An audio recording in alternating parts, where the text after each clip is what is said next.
Hola, ¿qué tal? ¿Cómo están con todos? Mi nombre es Orlando Abad, me encuentro con Andrea Chávez, somos estudiantes de la Universidad Regional Autónoma de los Andes, Uniandes, Extensión Santo Domingo. A continuación doy paso para Andrea. Andrea, cuéntanos. Hola, ¿qué tal? Somos estudiantes del tercer nivel paralelo A, sección nocturna de la carrera de Derecho. Estamos dirigidos a través del catedrático el doctor Lenin Darío Pazmiño Salazar. Vamos a presentar y tenemos el honor de darles a conocer el estudio del Código Orgánico General de Procesos dividido a través de los siguientes grupos. Grupo número 1, conformado por los señores y señoritas Andrade Galeas Ailín, Chávez Andrea, Ludeña Christopher, Montúfar Dayana, Espinosa Cristian, Tiffany Tipán. Grupo número 2, Puma Emilio, Arellano Eric, Morales Jennifer, Borja Patricio, Romero Henry. Grupo número 3, Calderón Michael, Abad Orlando, Zambrano Solange, Frías Steven, Cando Génesis. Grupo número 4, Rivera Gabriela, Lanche Andrés, Campoverde Cassandra, Carrión Catherine, Alulema Melanie. Y finalmente el grupo número 5, Sangolizo Dayana y Tibán Kevin.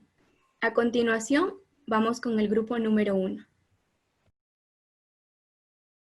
Buenas noches, doctor. Buenas noches, compañeros. Somos el grupo número 1 y a continuación expondremos los siguientes temas. Muy buenas noches, compañeros, doctor. Pues para empezar, el tema es los orígenes y nociones del sistema procesal. Pues bien, para hablar de los orígenes del sistema procesal, tenemos que también decir y recordar que este emana de la necesidad humana de acceder a la justicia, donde ésta permite llevar el acto jurídico en modo que las partes tengan en cuenta la existencia de un proceso riguroso, y si bien podemos decir que es una terminología de una base algo actual, podemos notar la existencia en la antigüedad de mecanismos primitivos, como podemos decir un sistema procesal encontrado en el código Hammurabi, donde también conocido como la ley del ojo por ojo y diente por diente, existía para llevar el proceso a cabo una debida sanción que debía estar según el estatuto. Y pues bien, si nos basamos en el sistema procesal, ya en la parte del Ecuador, ¿qué es? ¿En cuáles son las cuestiones? Ya. En el Ecuador, el sistema procesal, al igual que la Constitución, ha sido modificado varias veces por diversas razones. Y desde su instalación, desde el Código de Procedimiento Civil de 1938, y desde allí hasta la actualidad, podemos notar grandes cambios, como por ejemplo, uno grande y que ha sido recientemente o algo actual, es la implementación de la oralidad en 2015 y establecido en 2016. Pues la reforma más importante en este caso del sistema escrito al oral en todos los procesos. Como consecuencia de esto, permite que los actos de distintas audiencias, lo cual se encuentra direccionado a que el tiempo que toman los procesos judiciales disminuya significativamente y además se asegure el principio de inmediación en todos los casos. Buenas noches, doctor, compañeros. Yo les voy a hablar sobre los principios del sistema procesal. El principio de simplificación. Bueno, pues este principio hace referencia a que toda persona tiene derecho a una decisión judicial definitiva en un tiempo razonable. Cuando entró en vigencia en mayo de 2016 el Código Orgánico General de Procesos y cuando se derogó el Código de Procedimiento Civil, ayudó mucho a que los casos no sean tan extenuantes como antes, que se tardaban años, sino que la actividad procesal sea mucho más rápida. Principios de legalidad, jurisdicción y competencia. Bueno, pues la jurisdicción y la competencia nacen de la Constitución y la ley. Solo podrán ejercer la potestad jurisdiccional las jueces y jueces nombradas de conformidad con sus preceptos, con la intervención directa de fiscales, defensores públicos en el ámbito de sus funciones. Como ya nos ha explicado usted mismo, la jurisdicción es la potestad que tiene un juez para sentenciar, para juzgar. Y la competencia pues, la competencia es el marco donde se encuentra distribuida la jurisdicción, que se divide en materia, territorio, grados y persona. Materia, por ejemplo, un juez de lo civil no puede llevar un caso de lo penal. Territorio, alguien que está en la Concordia no puede sentenciar o no puede llevar un caso que se dé acá en Santo Domingo. Los grados, que son la primera instancia, segunda instancia y la casación. Y las personas, que son los funcionarios públicos o aquellos que gozan de fuero de corte. Por ejemplo, un asambleísta no puede ser sentenciado por un juez de primer nivel. Principio de gratuidad. El acceso a la administración de justicia es gratuito. El régimen de las costas procesales será regulado de conformidad con las previsiones en este código de las demás normas procesales aplicables a la materia. La jueza o juez deberá calificar si el ejercicio del derecho de acción o de contradicción ha sido abusivo, malicioso o temerario. Quien haya litigado en estas circunstancias pagará las costas procesales en que se hubiese incurrido, sin que este caso se admita extensión alguna. Esto quiere decir que si alguien actúa de mala manera, como lo menciona aquí, debe pagar lo que se ha gastado en el proceso. Pásale, por favor. Andreita. El principio de publicidad. Las actuaciones o diligencias judiciales serán públicas, salvo los casos en que la ley prescriba que sean reservadas. De acuerdo a las circunstancias de cada causa, los miembros de los tribunales colegiados podrán decidir que las deliberaciones para la adopción de resoluciones se lleven a cabo privadamente. Solo se podrán realizar grabaciones oficiales de diligencias y audiencias que permitan la constancia procesal de las mismas. En ningún caso las audiencias podrán ser grabadas por medios de comunicación social. Bueno, las audiencias, como todos sabemos, son de carácter público, pero tienen algunas excepciones, como se encuentra contemplado en el artículo 562 del Código Orgánico Integral Penal, que dice que las audiencias son públicas, excepto cuando son delitos contra la integridad sexual, reproductiva, violencia contra la mujer o miembros del núcleo familiar y contra la estructura del Estado constitucional. Bien. El principio de inmediación. Es la íntima vinculación procesal entre el juzgador y las partes con los elementos probatorios, a fin de que dicho juzgador pueda conocer directamente el material del proceso desde su iniciación hasta la terminación del mismo. Como usted ya lo dijo, tiene que ver mucho con el principio de oralidad. Ya, el principio de oralidad. La sustanciación de los procesos en todas las instancias, fases y diligencias se desarrollarán mediante el sistema oral, salvo los actos procesales que deban realizarse por escrito. Las audiencias podrán realizarse por videoconferencia u otros medios de comunicación de similar tecnología, cuando la comparecencia personal no sea posible. Este principio ha ayudado, pienso que tiene mucha importancia, ya que se instauró con el Código Orgánico General de Procesos en el año 2016 y, como ya lo dije antes, ha ayudado para que los procesos sean mucho más rápido y no como antes, que se tardaban años y años ya que todo era escrito. El principio de celeridad y economía procesal. La administración de justicia será rápida y oportuna, tanto en la tramitación y resolución de la causa, como en la ejecución de lo decidido. Por tanto, en todas las materias, una vez iniciado un proceso, las juezas y jueces están obligados a proseguir el trámite dentro de los términos legales, sin esperar petición de parte, salvo los casos en que la ley disponga lo contrario. El retardo injustificado de la administración de justicia imputable a las juezas y jueces y demás servidoras y servidores de la función judicial y auxiliares serán sancionados. Bueno, pues con este principio la finalidad de este principio es de que el proceso sea mucho más rápido y lealtad procesal, pues que se hagan bien las cosas, no de una manera maliciosa. Antecedentes históricos del procedimiento en Ecuador. Al separarse de la Gran Colombia en 1830, no existía una legislación regida sobre el derecho procesal. Con el gobierno de Vicente Rocafuerte en 1835 se impulsó la primera norma que trataba sobre el denominado enjuiciamiento civil. El primer código procesal ecuatoriano fue expedido con el nombre de Código de Enjuiciamiento en Materia Civil en 1869 por una asamblea constituyente que redactó la octava constitución del país, denominada como la Carta Negra. El Código de 1869 estaba conformado de dos secciones, que era de la jurisdicción civil, de las personas que le ejercen y de que los intervienen en los juicios y los juicios.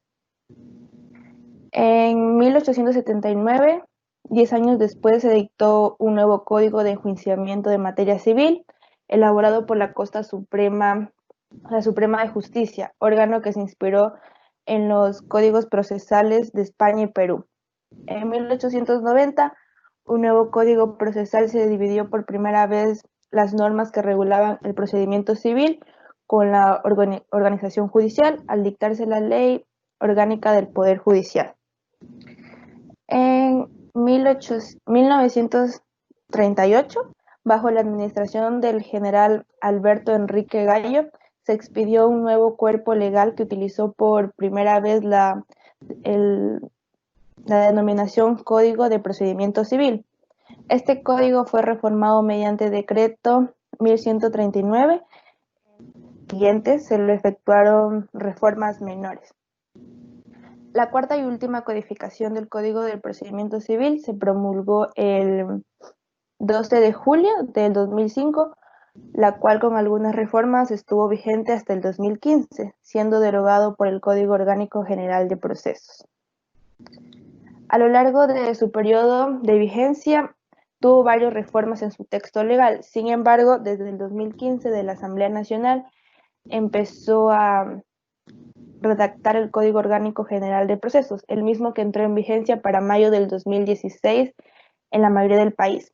El 23 de mayo del 2016, cumplido ya los 12 meses dispuestos por el propio COGEP, entró en vigencia un nuevo cuerpo legal, quedando derogado el Código de Procedimiento Civil en la mayoría de las provincias del país. Sin embargo, debido al terremoto del 2016 en la provincia de Manabí, se postergó por 6 meses más, 24 de octubre del 2016, quedando totalmente derogado. Gracias. Yo voy a hablar sobre lo que es la acción. La acción es una facultad o poder constitucional de promover la protección jurisdiccional de un derecho subjetivo. Es el derecho de instar, es decir, de excitar la actividad jurisdiccional del Estado. Eso quiere decir, en cuanto al derecho, consta en las leyes sustantivas, por ejemplo, puede ser como códigos civiles, de comercio, penales, y además también leyes y reglamentos, etc. Y en cuanto a modo de ejercicio, se regula por las leyes adjetivas, como códigos procesales, leyes de enjuiciamiento o partes procesales de leyes de enjuiciamiento o partes especiales de textos sustantivos también. Eso nos quiere decir en pocas palabras que la acción en el derecho es el inicio de un proceso que busca a la justicia como tal. Gracias. Buenas noches, doctor. Buenas noches, compañeros. ¿Qué es recurso? Los recursos son los medios de impugnación que concede la ley procesal para que sean revisadas las resoluciones judiciales pronunciadas por las autoridades jurisdiccionales con la finalidad de revocar, confirmar o modificar el sentido en el cual fueron pronunciadas. Bueno, los recursos en sí vienen a ser 3, que son los principales, los cuales son el recurso de apelación, recurso de casación y el recurso de revisión. Estos 3 recursos tienen una gran relación entre ellas. Las apelaciones que pueden dar son dos tipos de sentencias. Por parte del juez común de delitos menores que son de prisión y por las sentencias emitidas por el Tribunal Penal de Delitos sobre la reducción mayor. Por ejemplo, vamos a relacionar estos tres temas basándonos en un ejemplo. Digamos que Emilio Puma hay que aclarar una parte, que en el caso penal se hacen denuncias porque son sanciones graves como violación, asesinato, mientras que en lo que es el caso civil se realizan las demandas que son menos graves, como cosas que se pueden solucionar con una mediación.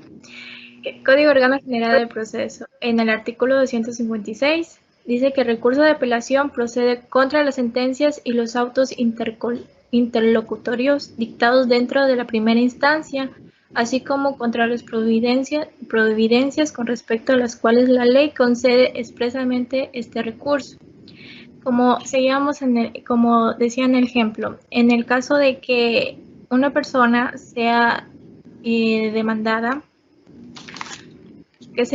denunciada, por algún caso de violación, él puede llegar a lo que es la primera instancia, que es defenderse. En el caso de que él vea que no se esté basando a la ley sobre su caso, él puede pedir una apelación y que se revise el caso de él y que se pida una constancia de que se está realizando conforme a las leyes. El recurso de casación. El recurso de casación es un proceso penal. Es un tipo de recurso extraordinario que se debe representar ante el Tribunal Supremo para solicitar impugnación contra una sentencia judicial. ¿Qué es el recurso de revisión? El recurso de revisión es un recurso extraordinario y devolutivo contra sentencias firmes que concede el Tribunal Supremo o, en su caso, las salas de lo civil y penal de los tribunales superiores de justicia por motivos muy excepcionales tasados en la ley. El recurso de revisión, ¿ante quién se presenta el recurso de revisión? Son competentes los tribunales superiores de justicia y la Suprema Corte de Justicia en los siguientes casos: contra las sentencias dictadas en la audiencia de constitucionalidad, cómo se requiere la impugnación de normas generales por considerarse institucionales.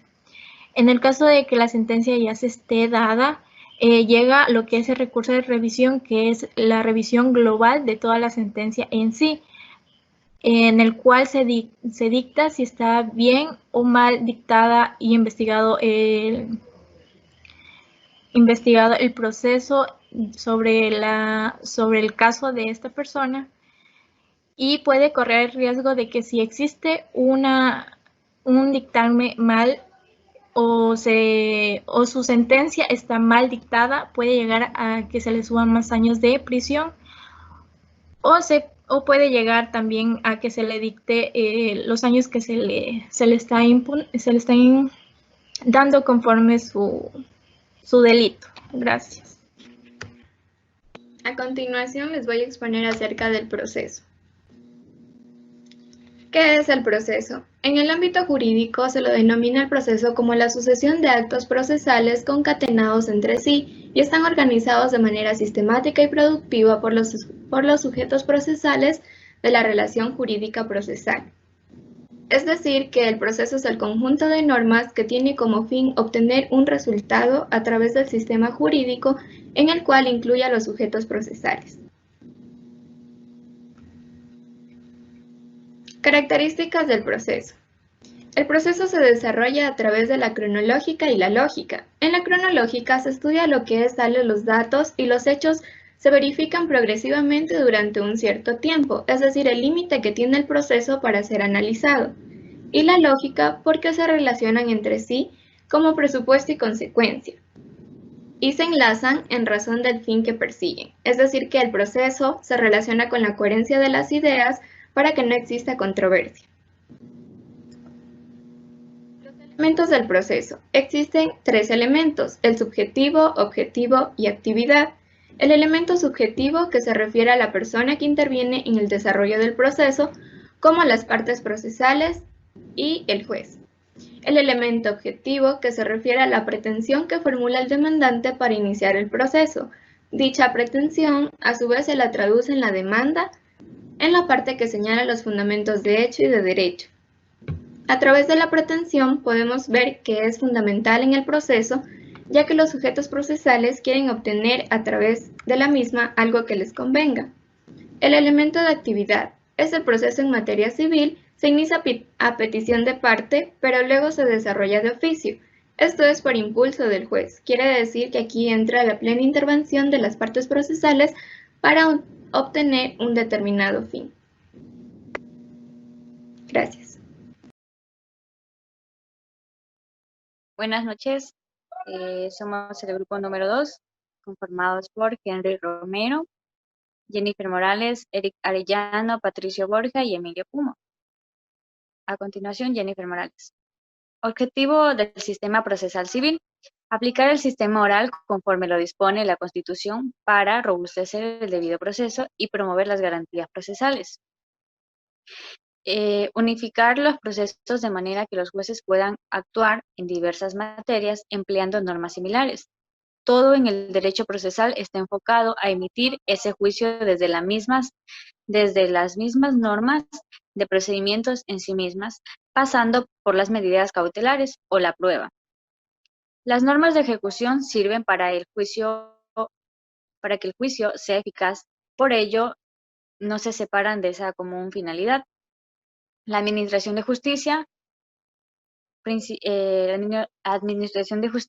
y los principios de oralidad, inmediación, celeridad, lealtad procesal, independencia, gratitud y economía procesal, entre otros.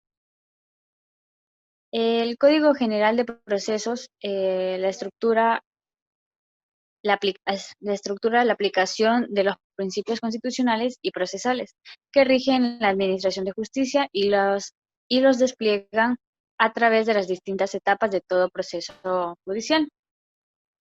Artículo 2 del COGED: principios que constituyen su eje transversal, la oralidad y mediación.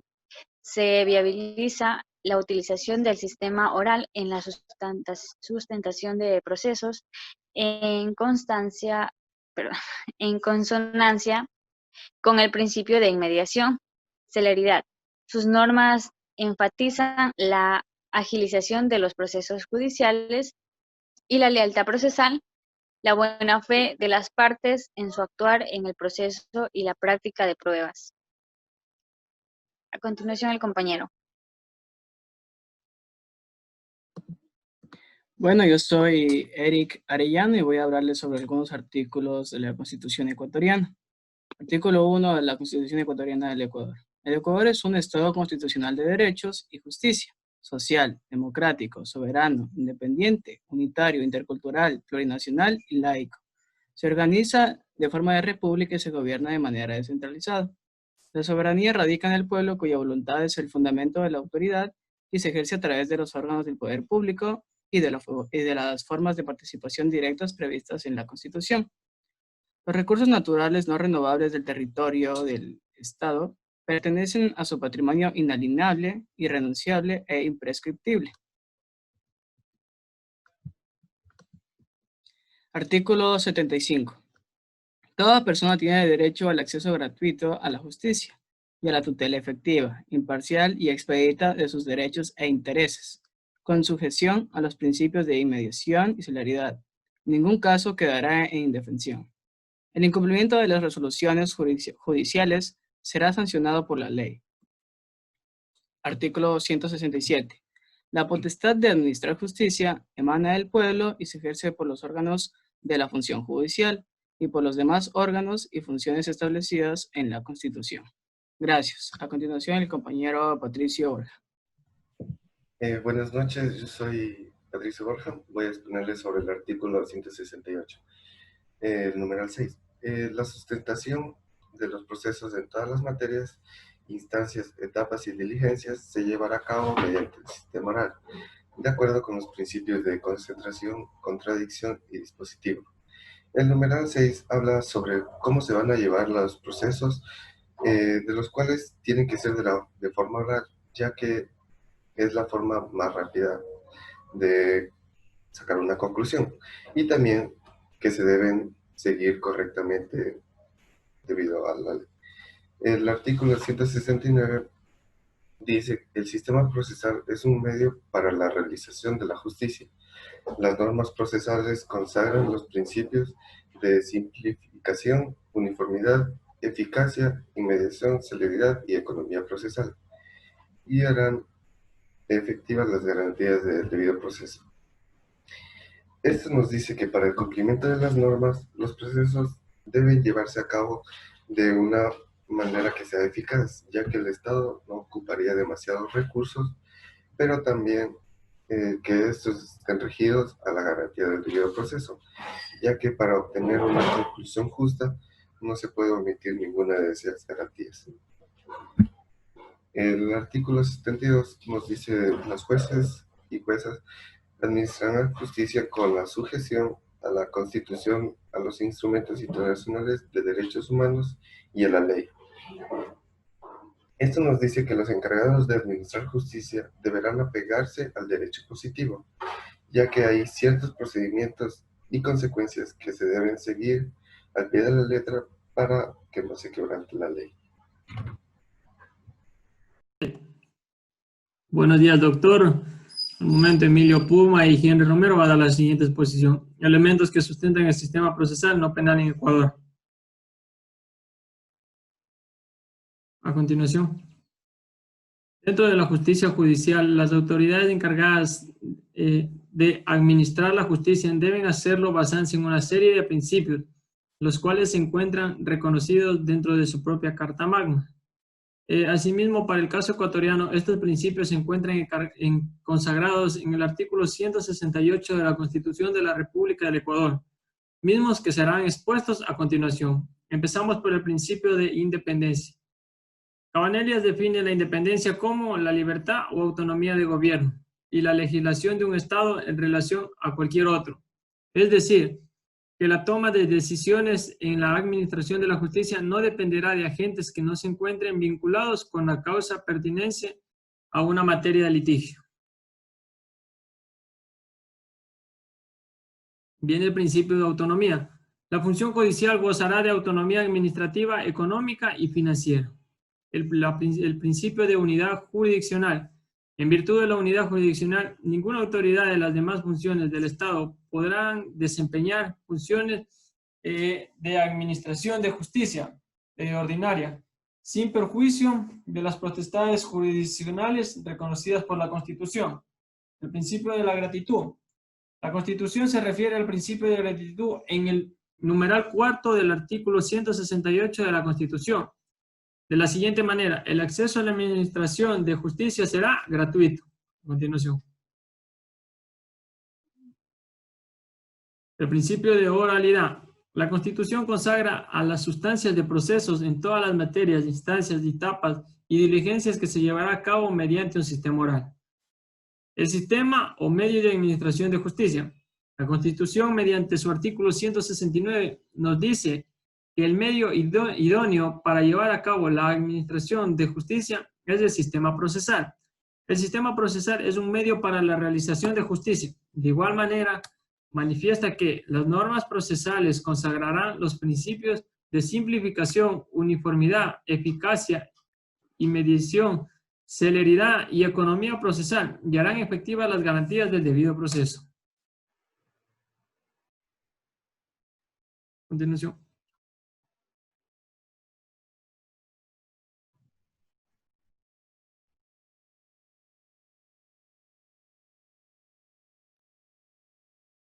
Bueno, me ha tocado hablar sobre el artículo 173, que dice: los actos administrativos de cualquier autoridad del Estado podrán ser impugnados tanto en la vía administrativa como ante la correspondientes órganos de la función judicial. Declaraciones y según el Estado hacia una persona. Cuando hablamos de autoridad del Estado, decimos que son las funciones estatales que tienen la facultad de mandar y dar órdenes que deben ser acatadas siempre que actúen dentro de las leyes, las normas. Cuando hablamos de impugnación, decimos que es no estar de acuerdo con cualquier resolución tomada por parte de una autoridad. Y bueno, cuando impugnamos podemos ir por dos vías, por la vía de administración judicial. Cuando hablamos de vía administrativa, supongamos que yo estoy en contra del cobro excesivo del agua y es mala forma, yo puedo seguirle un contencioso administrativo, ya que este procedimiento está dentro de y por vía ordinaria. Supongamos que yo pierdo una sentencia de tema civil sobre una reivindicación y no estoy de acuerdo con el resultado que toma el juez. Yo puedo apelar esta primera instancia en la Corte Provincial de Justicia. El derecho de la seguridad jurídica se fundamenta en el respeto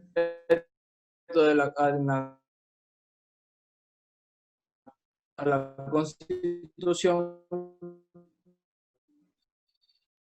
y en la existencia de normas jurídicas previas, claras, públicas. En este artículo radica el respeto al ordenamiento jurídico establecido en el artículo 125, que es el orden jerárquico de la aplicación de las normas, será la siguiente, y tenemos a la Constitución, a los tratados y convenios internacionales, las leyes orgánicas, las leyes ordinarias, las normas regionales y las ordenanzas distritales, los decretos y reglamentos, las ordenanzas, los acuerdos y las resoluciones y demás actos y decisiones de los poderes públicos. Por lo tanto, esas normas, el respeto de la misma a la seguridad jurídica, son aquellas que sancionan u otorgan un derecho que fue previamente escrito y publicada en el registro oficial de forma clara. Al mismo tiempo se aplica en los diferentes niveles u estamentos de gobierno. Gracias.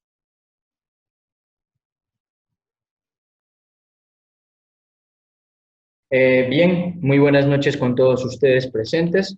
Mi nombre es Orlando Abad. Somos el grupo número 3 representando al país de Argentina. Nosotros somos del tercero A nocturno de la Uniandes y los participantes son los siguientes: Calderón Michael, Génesis Cando, Frías Steven y Solange Zambrano. Y mi persona quien les habla, Orlando Abad. Somos de la materia de Cátedra Integradora y nuestro cátedro, el doctor Lenín Pazmiño. Como siguiente, vamos a nombrar a Steven Frías, quien nos va a ayudar con las siguientes exposiciones. Por favor, tomar atención y iniciamos contigo, Steven.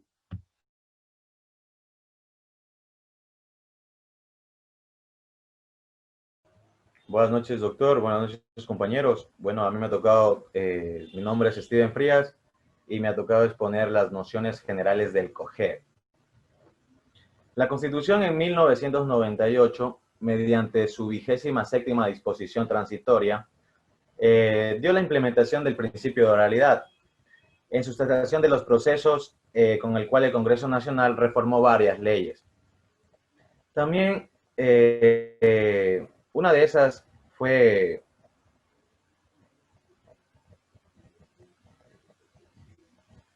que fue aprobado, este código reemplazó al Código de Procedimiento Civil, que fue reformado y escrito por un juicio oral.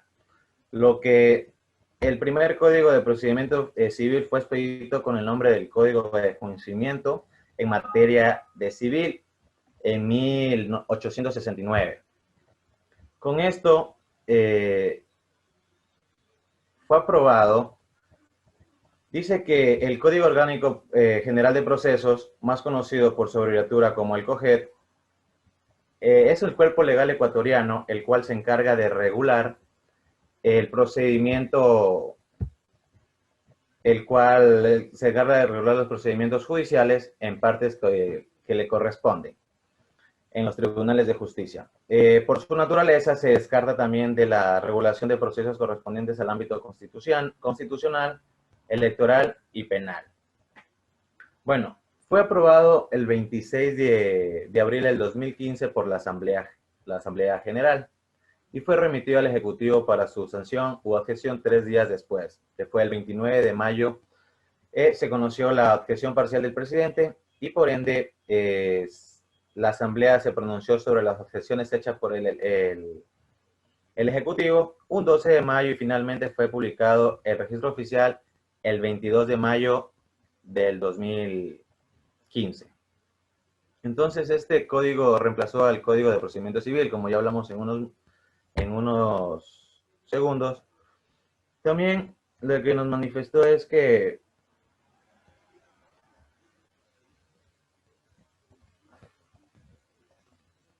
las fuentes del derecho, o sea, el derecho procesal integral, el conjunto de actos mediante los que se constituye, se desarrolla y se determina la relación jurídica y se establece entre el juzgador, cada una de las partes y también las demás personas intervinientes. También viene a ser el Código General de Procesos, viene a ser científico. ¿Por qué científico? Por su forma, conjunto armónico y organizado de ideas, así como de principios generales que forman y constituyen al derecho procesal. Eso es por. Gracias.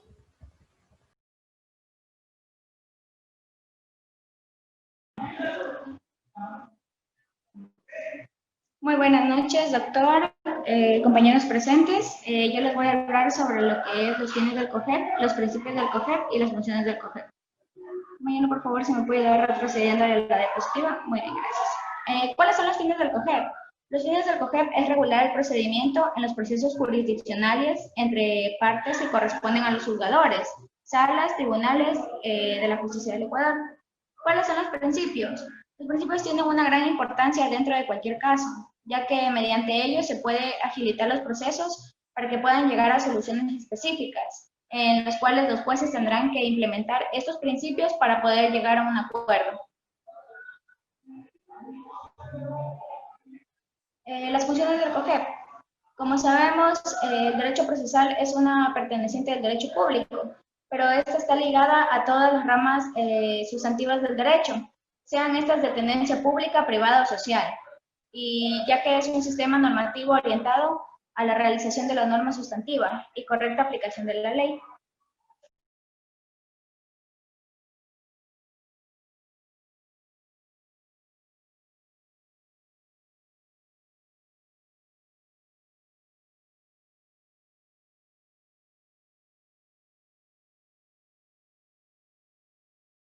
¿Acabaste, Génesis?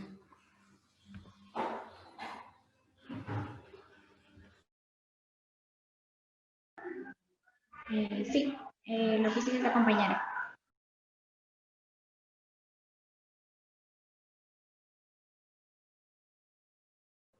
Ok, a continuación, nuestra compañera Solange Zambrano.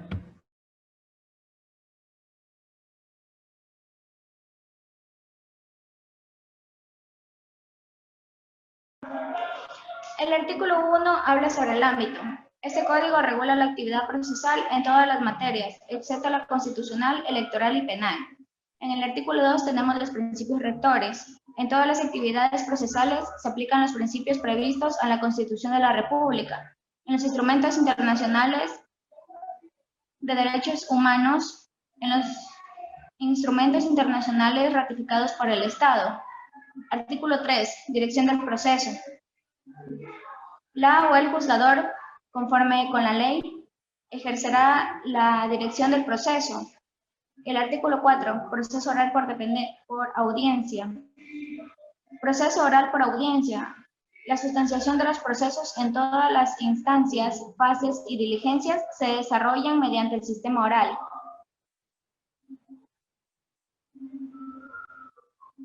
Compañero, por favor, la siguiente.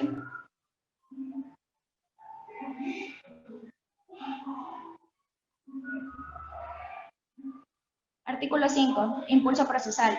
Corresponde a las partes procesales el impulso del proceso, conforme con el sistema dispositivo. Artículo 6. Principio de inmediación. La o el juzgador celebrará las audiencias en conjunto con las partes procesales que deberán ser presentes para la evaluación de las pruebas.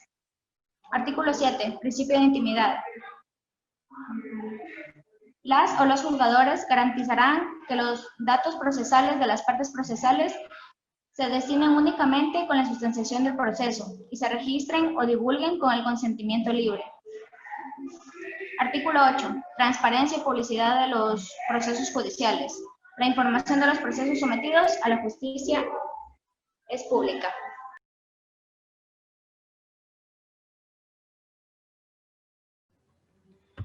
Bien, muy buenas noches con todos. Mi nombre es Orlando Abad y yo les voy a hablar con respecto a los principios procesales del COGEP.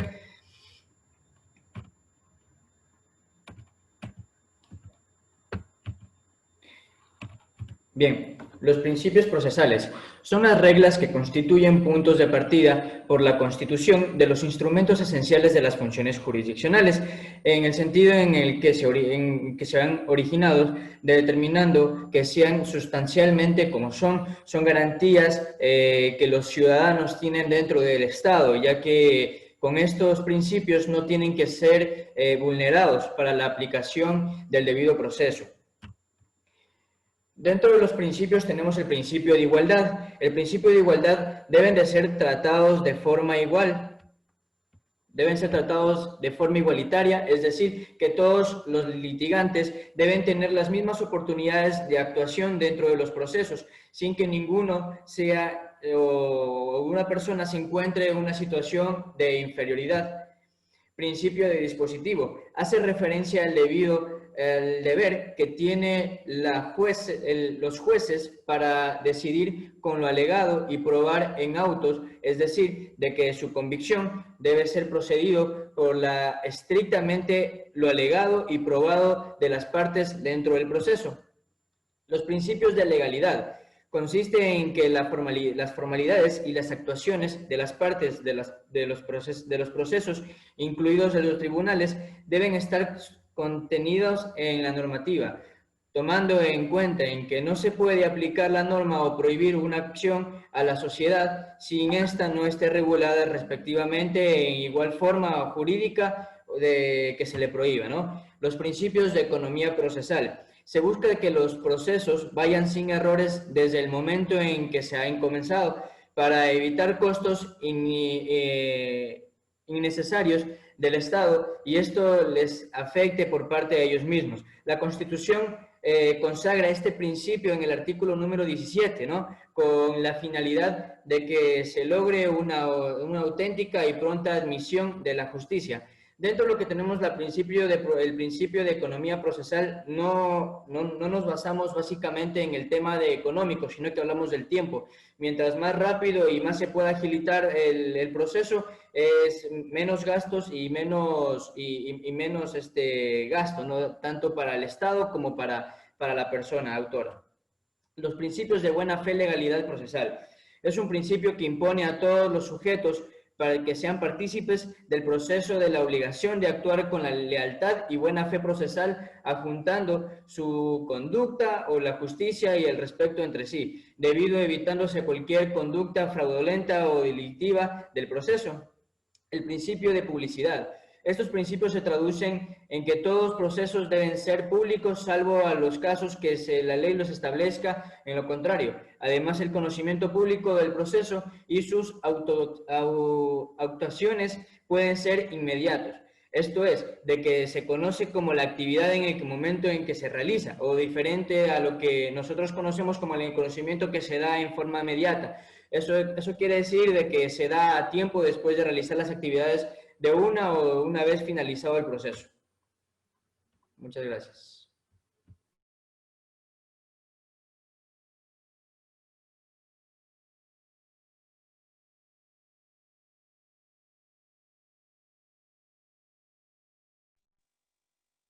Muy buenas noches. Mi nombre es Michael Calderón y a continuación explicaré acerca de los principios rectores que se encuentran en el COGEP. Se dice que los principios rectores son normas constitucionales de carácter pragmático que marcan una orientación hacia la actuación de los poderes públicos, en la cual estos principios se los puede encontrar en el Código de la Función Judicial a partir del artículo 4 al artículo 31. El artículo 12 de la función judicial nos hace referencia al principio de gratuidad, en la cual el acceso a la justicia es gratuito, en la cual el régimen de las cosas procesales será regulado de conformidad con las previsiones de este código y de las demás normas procesales aplicables a la materia. En el 4 nos habla también sobre la supremacía constitucional, en la cual nos hace referencia a que la Constitución está por encima de cualquier otra norma. En el artículo 13 habla sobre el principio de la publicidad, en la cual hace entender de que las actuaciones o diligencias judiciales serán públicas, salvo los casos en los que la ley prescriba que sean reservadas. De acuerdo a las circunstancias de cada causa, los miembros de los tribunales colegiados podrán decidir que las deliberaciones para la adopción de resoluciones se lleven a cabo privadamente. En cambio, en el artículo número 20 nos hace referencia sobre el principio de celeridad, en la cual la administración de justicia será rápida y oportuna tanto en la tramitación y resolución de la causa como en la ejecución de lo decidido. Por lo tanto, en todas las materias, una vez iniciado un proceso, los jueces y las juezas están obligados a proseguir el trámite dentro de los términos legales, sin esperar petición de parte, salvo los casos en que la ley disponga lo contrario. Y por último, sobre el principio de buena fe, que nos hace referencia que los procesos judiciales, las jueces y los jueces exigen y a sus abogados que se observe un respeto recíproco e intervención ética, actuar con buena fe y lealtad. Gracias.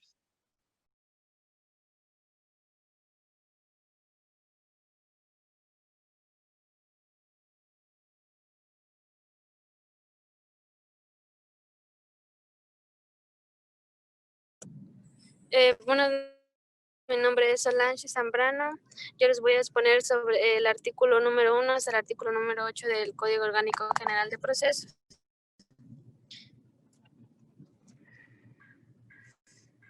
Ya, el artículo número 1, que este código regula la actividad procesal en todas las materias, excepto la constitucional, electoral y penal.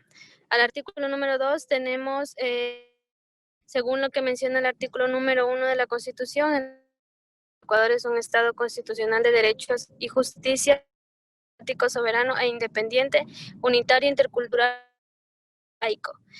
En los instrumentos que menciona este artículo número 2, ratificados por el Estado de la Función Judicial y los desarrollados en este código. El artículo número 3, que menciona en la que, conforme con la ley, ejercerá la dirección del proceso con de las partes y evitará las declaraciones. y evitará las declaraciones innecesarias.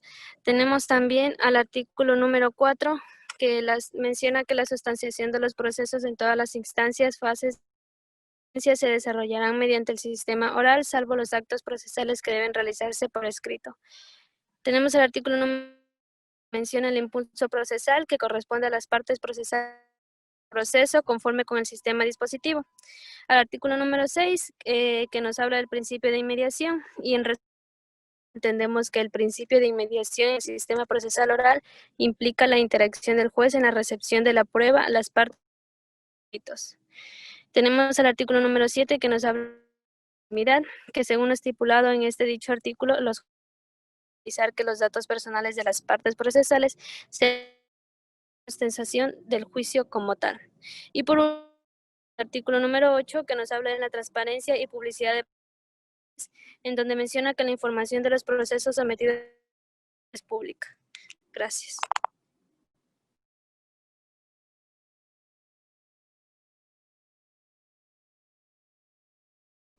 Muchas gracias con todo. Esto aquí ha sido nuestra exposición por parte del grupo número 13. Gracias. Buenas noches, doctor, compañeros. Nuestro grupo número 4 vamos a presentar sobre los procedimientos contemplados en el COGEP. Soy Melania Lulema y a continuación voy a presentar el procedimiento ordinario. El Código Orgánico General de Procesos ha dado una nueva perspectiva a la normativa del Ecuador, debido a que se habla de procedimientos orales, a fin de resolver una controversia, lo que el COGEP busca ser la manera más idónea mediante la cual se puedan estudiar las distintas formas legales. De tal manera, es oportuno abordar el tema del procedimiento ordinario, mismo que se encuentra expresado en el artículo 289 del Código Orgánico General de Proceso, también conocido como COGEP. La siguiente diapositiva.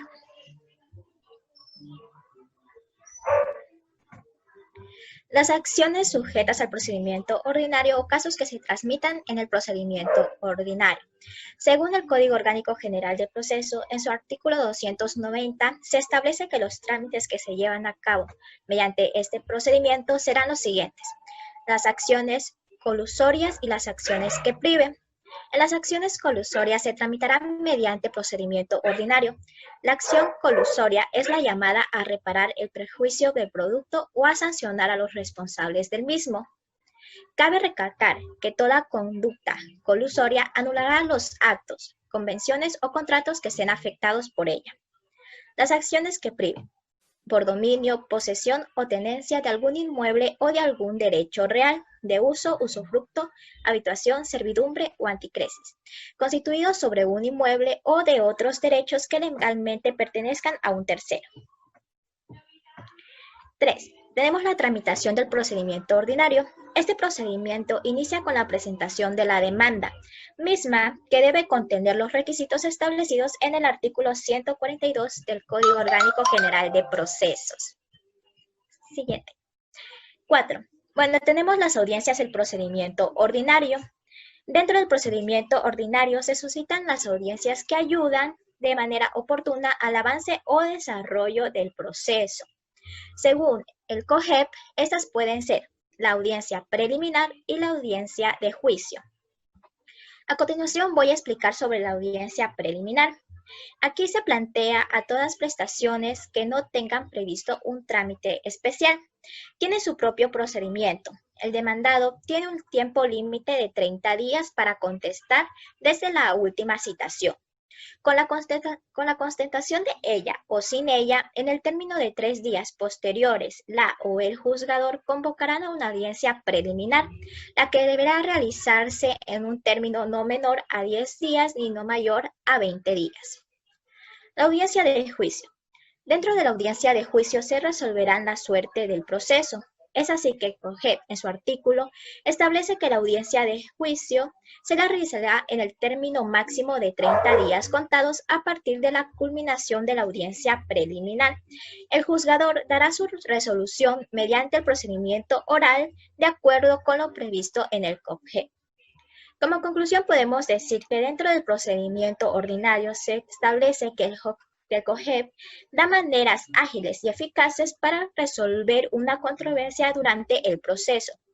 Cabe recalcar que este tipo de procedimiento, al estar constituido de 2 audiencias, da la posibilidad de manejar y subsanar con mejor manera el desarrollo del proceso a fin de no coincidir o no quebrantar la ley. Buenas noches, doctor. Buenas noches, compañeros. El tema que voy a exponer a continuación es acerca del procedimiento sumario y el procedimiento ejecutivo.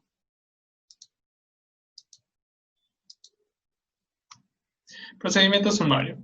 Procedimiento sumario se encuentra contenido en el artículo 332 y 333 del Código Orgánico General de Procesos.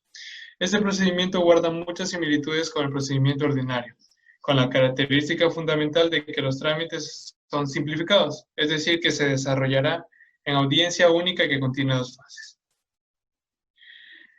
La procedencia del procedimiento sumario. ¿A qué hacemos referencia cuando decimos procedencia? Nos referimos a las situaciones o los hechos que se tramitan por este procedimiento. En el artículo 362 encontramos la lista completa de cuáles son estos trámites, pero aquí he enumerado los que a consideración mía son los más importantes, tales como acciones posesorias y acciones posesorias especiales, constitución, modificación o extinción de servidumbres, incidentes relacionados con una servidumbre ya establecida, divorcio contencioso y los casos de oposición a procedimientos voluntarios. En cambio, en el artículo 333 encontramos las reglas de este procedimiento, las mismas que son que no procede la reforma de la demanda, solo se admite una reconvención conexa, la contestación de la demanda sea un término de 15 días, la audiencia, como ya dije, es audiencia única con 2 fases.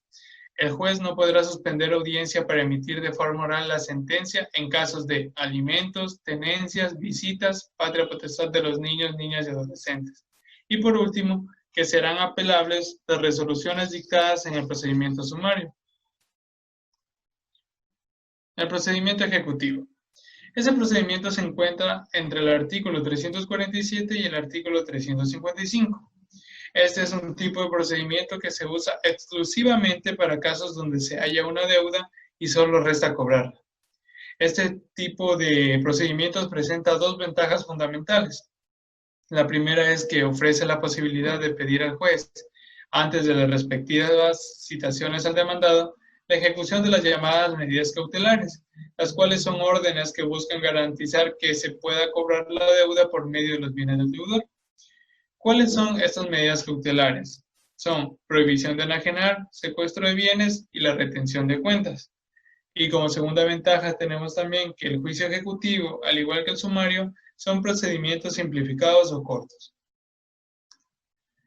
En el artículo 347 encontramos el listado completo de cuáles son los títulos ejecutivos que se dan en este procedimiento, teniendo entre los más comunes la letra de cambio, un pagaré a la orden, un cheque y un certificado de administrador de un edificio por alícuotas pendientes de pago. La procedencia del procedimiento ejecutivo está estipulada en el artículo 348, que nos manifiesta que nuestra legislación consagra a que el título ejecutivo conlleva una obligación de igual índole, es decir, una obligación ejecutiva. ¿Y qué es una obligación ejecutiva? Pues se la define como determinada, pura, líquida y de plazo vencido. Determinada quiere decir que al momento de cobro se debe saber de manera exacta el valor de la deuda. Pura, que no esté sujeta a ningún tipo de condicionamiento que sea simplemente exigible. Líquida, que el valor a cobrar sea claro, que el objeto de cobro no sea algo que deba convertirse en dinero primero, es decir, que no se cobre una cosa. Y de plazo vencido. Esto quiere decir que el deudor se haya atrasado con el pago y esto permite accionar como una demanda. En el artículo 349 encontramos los requisitos de procedibilidad y esto simplemente es que la demanda debe cumplir con los requisitos del artículo 142 del COGEP con añadidura del título ejecutivo. La denegación del procedimiento está en el artículo 350. Nos manifiesta que el juzgador considerará si el título ejecutivo es meritorio y si no es el caso, denegará la acción. El inicio del proceso y la contestación de la demanda está estipulado en el artículo 351, donde el juzgador calificará la demanda como ejecutiva en un término de 3 días.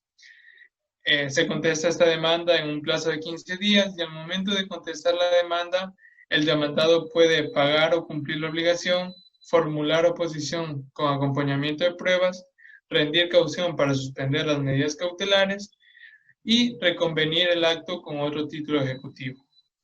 ¿Qué pasa si no se contesta esta demanda? Esto lo estipula el artículo 352. Si el deudor no cumple con la obligación ni propone excepciones o las que presenta no corresponden a las permitidas dentro del plazo, el juzgador dictará sentencia mandando el cumplimiento de obligación. Dicha resolución no será susceptible a ningún tipo de recurso. En el artículo 353 encontramos las excepciones de este procedimiento. Y se puede decir que la oposición se puede fundar en 5 aspectos. El primero es el que el título presentado no es ejecutivo. El segundo, la nulidad formal o falsedad del título ejecutivo. La tercera es la extinción total o parcial de la obligación exigida. La cuarta, la existencia de un auto de llamamiento a juicio por delito de usura o enriquecimiento privado no justificado, donde el demandado es el denunciante y el actor es el procesado. Y por último, las excepciones previas, que están estipuladas en el artículo 153 del COGEP. La audiencia está estipulada en el artículo 354, cosa que ya explicaré. Y por último, en el artículo 355 tenemos las normas supletorias, que nos manifiesta que todo lo no previsto en este procedimiento serán aplicables las normas del procedimiento sumario. Bien, pasemos a lo que es la audiencia. Como manifestamos, el procedimiento sumario y ejecutivo comparten la misma estructura de la audiencia, que es audiencia única con 2 fases. La primera fase se divide en 3 etapas, las cuales son saneamiento, fijación de puntos de debate y conciliación. Saneamiento. Esta primera etapa tiene como objetivo eliminar del proceso cualquier tipo de vicio que pueda afectar en lo posterior la validez del mismo. Esto evitará que al momento de resolver, los jueces puedan dictar sentencias inhibitorias, es decir, sin validez. Después de haber practicado todas las fases del juicio, esto significaría una pérdida de tiempo y dinero a los usuarios y al Estado. La fijación de los puntos de debate. Esta etapa será donde el juez, en primera instancia, será quien insinúe y ponga en consideración los puntos a debatir. Los defensores emitirán su pronunciamiento y el juez decidirá cuáles son los puntos de debate. Si los defensores por error u omisión no establecen los puntos de interés a favor de sus clientes, no se podrán hacer después de que el juez ya los haya definido. Conciliación. Esta es considerada ampliamente como la etapa más importante para el juez, ya que será él quien promocione y promueva que las partes lleguen a un acuerdo conciliatorio para dar por terminado el pleito legal. Segunda fase. Una vez concluida toda la primera fase y tras no haber llegado a un acuerdo mutuo, se inicia la denominada estrategia técnica. Esta está conformada por pruebas y alegatos. Las pruebas se dividen en 2 etapas importantes, como son el debate probatorio y la práctica de pruebas. El debate probatorio constituye el argumento de los defensores técnicos en cuanto a la pertinencia, la utilidad y la contundencia de sus pruebas. Todo esto conforme al artículo 160 del COGEP. Y la práctica de pruebas nos quiere decir que por solo contener una audiencia, el juez de oficio, petición de partes, rechazará prueba impertinente, inútil e inconducente. En aplicación estricta de los artículos 294 y 297 del COGEP, nos trata de decir que se debe llevar al juez a un convencimiento total de la teoría planteada, para que con este convencimiento tenga claro qué aceptar o qué denegar en la sentencia. Los alegatos. Es la segunda etapa de la segunda fase. Los alegatos es la etapa que va de la mano de cómo se efectuó el debate probatorio y la práctica de pruebas. En cuanto a los alegatos, se debe cumplir a lo determinado en el artículo 297, numeral 6 del COGEP. Y una vez escuchados los alegatos de ambas partes, el juzgador debe dictar sentencia el mismo día en presencia de todas las partes procesales. Por último, tenemos las sentencias. Estas sentencias en procedimiento sumario. En este tipo de procesos se determina una sentencia declaratoria, es decir, que se limita a reconocer la existencia o inexistencia de un determinado derecho subjetivo o relación jurídica. En cambio, en el proceso ejecutivo la sentencia es ejecutiva. La sentencia debe exigir el cumplimiento de una obligación o el pago de una determinada cantidad. Gracias.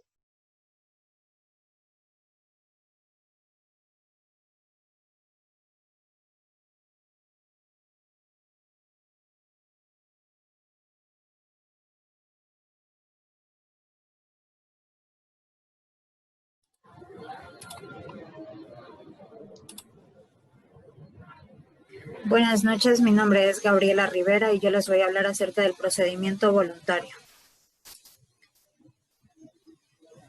El procedimiento voluntario es un conjunto de actos sucesivos que se dan dentro de la vida civil y la vida real de una persona, los cuales, para que sean legalizados, se busca su autenticidad mediante una petición al juez que corresponda dicho acto.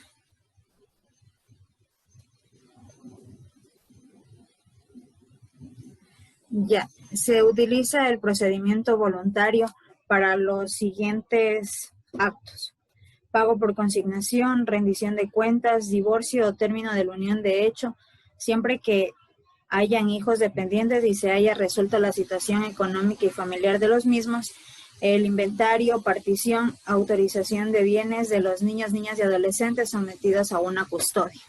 Eso en cuanto a lo que se encuentra establecido en el artículo 334 del Código Orgánico General de Procesos. El proceso por procedimiento voluntario se establece en el artículo 335 del COGEP, en donde la admisión se da cuando el juez califica la solicitud y si esta es aceptada, el juez deberá citar a todos los interesados y de la misma forma puede solicitar la información pertinente que necesite para que se pueda llegar a las partes actoras dentro de la demanda. La audiencia se debe dar en un término no menor a 10 días ni mayor a 20 días, en la cual se escucharán a las partes procesales y concurrentes y se realizarán las pruebas pertinentes, en donde se aprobará o negará lo citado. En caso de que exista oposición, según lo establecido en el artículo 336 del COGEP, se deben presentar bajo los mismos requisitos establecidos para la demanda y las personas citadas o quienes crean que deben ser citadas o acrediten su interés jurídico deben presentar su oposición hasta antes de que se convoque a la audiencia. Como lo dije, la oposición debe cumplir los mismos requisitos de contestación de la demanda que se encuentran establecidos en el artículo 151 del COGEP. Si la demanda es inadmitida por diferentes circunstancias, una de ellas es porque puede generar controversia y otra porque no tenga fundamentos necesarios.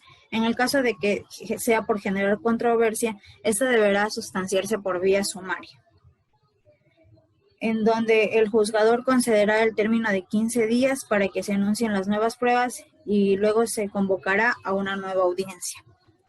En cuanto a los recursos, el Código Orgánico General de Procesos, en su artículo 337, nos dice que solo se apelará a la providencia que inadmita la solicitud inicial y su resolución.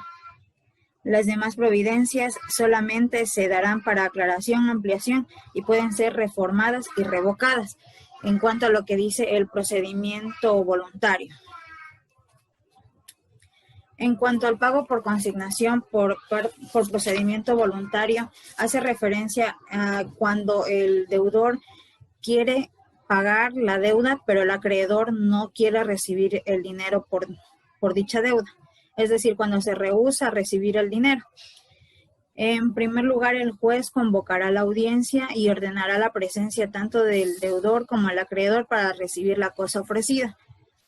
El juez debe tener conocimiento de la cosa ofrecida previo a la audiencia para que pueda ser expuesta en la misma. Si el acreedor acepta la cosa ofrecida, se le entrega la cosa, es decir, el dinero o el dinero que se le va a pagar por la deuda, y se asentará una acta, quedando de esta forma concluido el procedimiento. Si el acreedor acepta, deben ser los pagos de forma efectiva, en cheques certificados, por débitos bancarios, libranzas, etcétera, tal y como lo establece el artículo 48 del Código Tributario. En caso de que el acreedor se oponga, deberá sustanciar su oposición por procedimiento sumario. En caso de que el acreedor no comparezca a la audiencia, el juez dictará sentencia declarando hecho el pago y extinta la obligación. Mediante esta última, el deudor deja el dinero o la cosa ofrecida para el pago en una cuenta de la función judicial en donde el acreedor podrá retirarlo. En cuanto a la rendición de cuentas establecida en el artículo 339 del COGEP, toda persona que administre bienes corporales o incorporales debe rendir cuentas cada cierto periodo de tiempo o cuando el dueño o el apoderado lo solicite. Los bienes corporales son los bienes reales, los bienes percibidos por los sentidos. Un claro ejemplo de ello es una casa, un carro, y los bienes incorporales son los que no ocupan ni espacio ni son percibidos por los sentidos. De ellos podemos rescatar las obras de ingenio, los derechos de autor y los derechos personales de cada persona. En cuanto al procedimiento por rendición de cuentas, en primer lugar se debe citar a la persona que debe rendir cuentas. Esta será presentada ante el juez y rendirá un informe con lo solicitado, y esto deberá ser objetado en la audiencia. La objeción o oposición por parte del rendidor de cuentas deberá sustanciarse por procedimiento sumario. El divorcio o terminación de la unión de hecho por mutuo consentimiento solo se procederá cuando haya hijos dependientes y una vez que se hayan subsanado las relaciones en cuanto a los bienes familiares y los bienes materiales, para que no haya ninguna inconsistencia, y se dará paso por procedimiento voluntario. Según el artículo 334 del COGEP, el juez convocará a los cónyuges o convivientes para que comparezcan personalmente o a través del procurador judicial para ratificar la decisión de dar por terminada la relación entre los esposos o los convivientes. Si en la audiencia las partes han arreglado tanto la situación de los hijos menores de 18 años y los bienes, el juez dictará sentencia declarando disuelto el vínculo matrimonial o la unión de hecho. El juez dispondrá la inscripción de la sentencia y se dará por finalizado el proceso. En caso de que no haya un acuerdo sobre la situación de los hijos menores de 18 años, el procedimiento se realizará mediante el mismo juzgador, pero por proceso sumario. Una vez resuelta la situación económica y familiar de los menores de edad, se declarará disuelta la unión de hecho o el vínculo matrimonial. El inventario, según el artículo 341 del Código Orgánico General de Procesos, es cualquier persona que tenga o presuma tener derechos sobre los bienes que se trate de inventariar. Solicitará a él o el juzgador se forme un inventario sobre los bienes para que se pueda, de esa forma se designará un perito para obtener toda la información acerca de los bienes que se van a inventariar. En cuanto al contenido del inventario, tenemos establecido en el artículo 342 del Código Orgánico General de Procesos. en el cual nos dice que el contenido del inventario debe llevar nombre y domicilio del solicitante, designación del lugar del inventario, descripción de los objetos inventariados con el avalúo del perito, descripción de los documentos, descripción de los títulos de crédito y recibos, la afirmación de quienes están en posesión o tenencia de los objetos y de los demás que se establezcan mediante el procedimiento. En cuanto al inventario solemne, nos dice que se fundamenta bajo una herencia yacente. ¿Qué es una herencia yacente? Es una situación en la que se encuentra una herencia desde el periodo en el que el causante fallece hasta el momento de la aceptación de la herencia o el repudio por parte de los herederos. La herencia yacente, en este periodo de tiempo, se debe entregar a un depositario hasta que se realicen los inventarios y de ahí se dé la aceptación o el repudio por parte de los herederos. Si la herencia no es aceptada, se asignará un curador yacente. Esto lo establece en el artículo 502 del Código Civil. El curador es asignado para los bienes que no han sido aceptados por parte de los herederos. Cuando uno de los herederos esté bajo tutela o curaduría, no podrán ser representados por los padres, ya que puede existir una contraposición de intereses, y el inventario se realizará con la persona que represente al menor, el secretario y dos testigos y un perito. En cuanto a la exoneración del inventario solemne establecida en el artículo 344, en caso de la herencia a menores, si el juez considera que los bienes son exiguos, se podrá eximir del trámite, es decir, se puede eximir y evitar el procedimiento del inventario solemne para que mediante un documento escrito y con firmas de los representantes legales y 3 parientes cercanos al menor, se evite ese proceso, ya que los bienes exiguos representan algo insuficiente o son bienes escasos para que sean dados por un trámite de inventario solemne.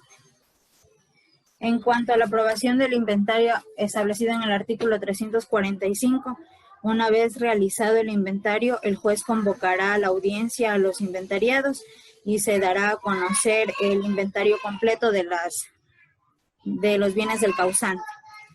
Si no existen observaciones o reclamos acerca del inventario, en la misma audiencia se aprobará y se dará la sentencia que causará ejecutoría.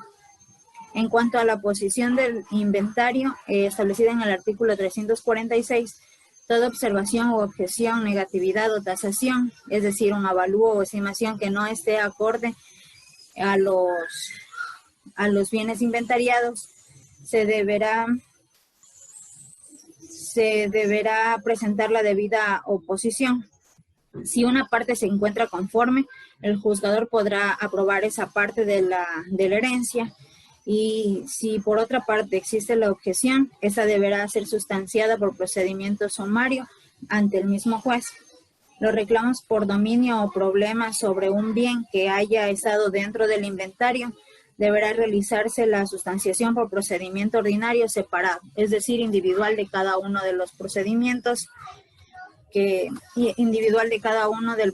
aparte del proceso de inventario solemne. Gracias.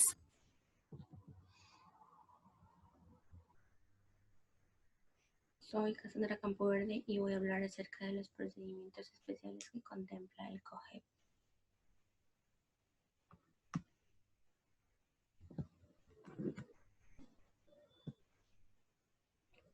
Bien, los procedimientos especiales que contempla el COGEP son 2, el procedimiento contencioso administrativo y el procedimiento contencioso tributario.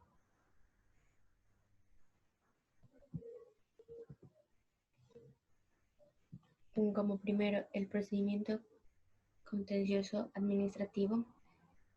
En este existirán tribunales de lo contencioso administrativo en los distritos que determine el Consejo de la Judicatura, el mismo que establecerá el número de las salas, sede y espacio territorial en que se ejercen su competencia. Bien, como competencia se entiende al marco donde se encuentra distribuida la jurisdicción, ya sea en materia, territorio, grados o personas. Por contencioso se entiende aquel que se encuentra sometido al análisis de una decisión de un tribunal como un litigio que existe entre las partes. Las atribuciones y deberes le corresponden a las juezas y jueces que integran las salas de lo contencioso administrativo. El procedimiento contencioso administrativo se lo denomina como un mecanismo de control judicial del poder, para así evitar que el ejercicio del poder sea arbitrario, respetando la tutela judicial efectiva. Bien, la tutela judicial efectiva es el desarrollo del derecho al debido proceso, con el cual se regulan las etapas del procedimiento. Por otro lado, el Tribunal Contencioso Administrativo es el órgano jurisdiccional que estudia la actuación de la administración pública, donde existen diferentes recursos para impugnar. Como segundo procedimiento está el procedimiento contencioso tributario. En este, al igual que el anterior, existirán tribunales de lo contencioso tributario en los distritos que determine el Consejo de la Judicatura, el mismo que establecerá el número de salas, sede, espacio territorial en que ejerzan su competencia.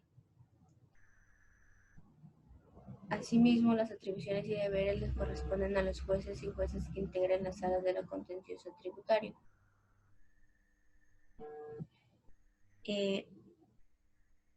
El procedimiento contencioso tributario consiste en la potestad pública de conocer y resolver las controversias que se generan entre las administraciones tributarias y los contribuyentes.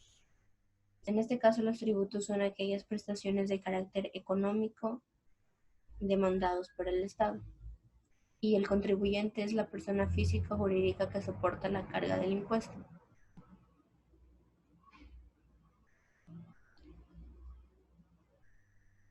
En esos procedimientos existe la legitimación pasiva y la legitimación activa.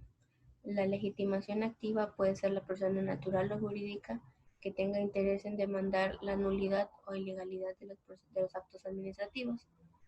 También pueden ser las instituciones y corporaciones del derecho público, la o el titular de un derecho subjetivo, la máxima autoridad de la administración autora de algún acto, la persona natural o jurídica que pretenda la reparación del Estado, o la persona natural o jurídica que se considere lesionada por hechos.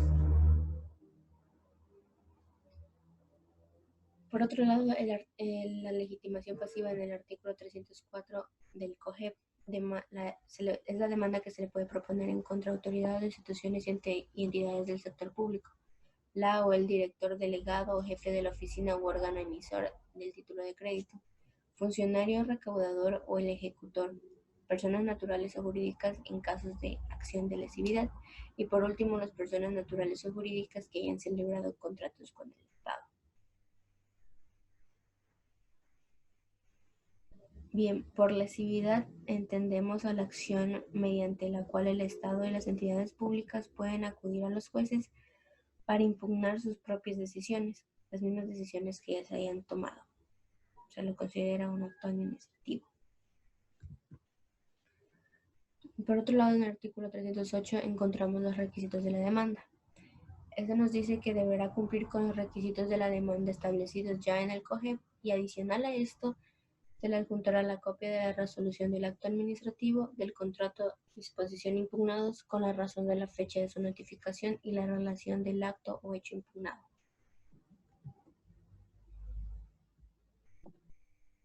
En el procedimiento contencioso tributario, el domicilio del actor, en el caso de personas naturales, será tomado el lugar donde reside habitualmente. Para las personas jurídicas, será tomado el contrato social o en su estatuto. Y en el domicilio de los extranjeros será tomado el lugar donde ejerzan funciones con remuneraciones o la capital de la República. En el procedimiento contencioso administrativo, existe la plena jurisdicción o subjetiva que ampara un derecho subjetivo de la o el accionante, presuntamente negado, la de anulación objetiva o por exceso de poder, la de lesividad que pretende revocar un acto administrativo, y las especiales que son el pago por consignación, la responsabilidad objetiva del Estado, la nulidad del contrato o las controversias en materia de contratación pública.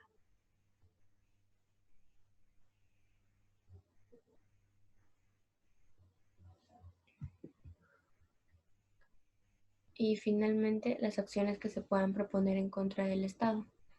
La competencia del Tribunal Contencioso Administrativo se encuentra establecida en el artículo 217 del Código Orgánico de la Función Judicial y en concordancia con el artículo 300 del COGEP, no correspondiéndole atender los incidentes relacionados con actuaciones de las administraciones tributarias en ejercicio de sus plenas facultades. Gracias. Hola con todos. Mi nombre es Dayana Sango Luisa. Mi grupo es el número 5. Les hablaré sobre las excepciones previas. Las excepciones previas contempladas en el artículo 153 del COGED encuentran sustento en los principios de saneamiento, celeridad y economía procesal y constituye en el medio de defensa del que está investido el demandado para manifestar su opción a las presentaciones de la parte actora. Las excepciones previas tienen que estar siempre como un requisito para una demanda. En el artículo 153, las excepciones previas solo se podrán plantear como excepciones previas las siguientes. Incompetencia del juzgador. Como de conocimiento, la competencia nace de la Constitución y la ley. Es por ello que en el caso de se plantearían las excepciones previas de la incompetencia de la o del juzgador. Conocerá de esta la audiencia preliminar en la primera fase de la audiencia única. En ser caso, si la etapa remitirá de inmediato la o el juzgador competente para que prosiga el procedimiento sin declarar la nulidad. Él tiene que ser competente en territorio y materia. En territorio, por regla general, se compete en razón del territorio y conforme con la especialización respectiva del juzgador, del lugar que tenga su domicilio la persona demandada. En el literal 2, incapacidad de la parte actora o de su representante. En esta sección hay que distinguir la capacidad para ser parte, implica la posibilidad de una persona de ser capaz de adquirir derechos y contraer obligaciones. Son las capacidades procesales que entienden a la potestad de realizar actos procesales válidos y que poseen las personas que se encuentran en pleno goce de sus derechos civiles. Eso quiere decir que tiene que ser mayor de edad y no tener ninguna discapacidad por la cual tengan que recurrir a un representante legal. En el literal 3, la falta de legitimación en la causa de la parte actora o la parte de la demanda cuando surja. Hablemos, por ejemplo, en el caso de un procedimiento contencioso tributario y que determina que se encuentran habilitados para demandar en dichos procedimientos exclusivamente en una persona natural o jurídica que tenga interés directo de demandar la nulidad o ilegalidad de los actos administrativos a los actos normativos de la administración pública, ya sea de materia tributaria o administrativa. Las instituciones y corporaciones de derecho público y las empresas públicas que tengan representantes o defensa de interés de carácter general o corporativo, siempre que la acción tenga como objeto la impugnación directa de las disposiciones y tributarias o administrativas por afectar a sus intereses. En el literal 4, error en la forma de proponer la demanda, inadecuación del procedimiento o indebida. En este ejemplo, en el Código Orgánico General de Procesos, si es cierto, determina la posibilidad de emitir la pluralidad de pretensiones, tanto así que delimita que podrá impugnarse en una sola demanda o tal vez en dos o más resoluciones administrativas, siempre que guarden relación entre sí. se refiere al mismo sujeto pasivo y una misma administración tributaria, aunque correspondan en ejercicios distintos. En el literal 5, la dispendencia se utiliza para aludir la situación que se produce cuando existen varios procesos pendientes sobre una misma cuestión litigiosa. En el literal 6, la prescripción es, por ejemplo, en el caso de las demandas que se presenta a los juzgadores de un tributario y de lo contencioso administrativo. Aquellas materias especiales que según la legislación contemplan la prescripción del derecho que se ejerce en la acción. En el literal 7, la caducidad. La caducidad es la providencia preventivas si no se propone la demanda en los principios caducará en el término de 15 días de órdenes o de que hizo exigible a la obligación. En este caso, la o el solicitante pagará los daños y perjuicios ocasionados. En el literal 8, cosa juzgada. Debe tener claro que la autoridad de cosa juzgada de los autores interlocutorios y de las sentencias pasará en la autoridad de cosa juzgada en los siguientes casos. 1. Cuando no sea susceptible de su recurso. 2. Si la partes acuerdan darle ese efecto. 3. Si se dejan transcurrir los términos para interponer un recurso sin hacerlo. Y 4. Cuando los recursos interpuestos han sido distintos, declarados desiertos, abandonados o resueltos, y no existe otro previsto por la ley. En el literal 9, la transacción. La transacción es válidamente celebrada al término del proceso y que el juez autoriza la conclusión del proceso cuando sea presentada por cualquiera de las partes. En el literal 10, la existencia del convenio compromiso tributario y convenio de mediación, entendiéndose que el convenio arbitrario es el acuerdo escrito en virtud del cual de las partes deciden someter el arbitraje de todas las controversias o ciertas controversias que hayan surgido o puedan surgir entre ellas respecto de una determinada relación jurídica o contractual o no contractual. Es por ello que en el convenio arbitral deberá constar por escrito y se refiere a un negocio jurídico al que no se incorpore convenio en su texto deberá constar en un documento exprese nombre de las partes y pretensión inequívocas del negocio jurídico al que se refiere. Esta presentación es para ustedes. Muchas gracias.